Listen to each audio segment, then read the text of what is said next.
Hey guys, in this video I'm going to show you how to see Instagram stories you comment on. So, when you open your Instagram ad, go to your profile, tap on the profile icon at the bottom right corner. Then open main menu, tap on three lines at the top right corner. From pop-up menu, tap on your activity.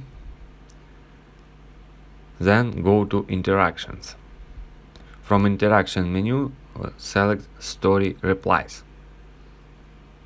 And here you will see all your comments to story. Also, you can sort and filter all your comments on story. Just tap on sort and filter, then sort by, and you can select newest to oldest and oldest to news.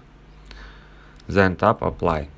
Also, you can select by data, start data and end data, and then tap apply.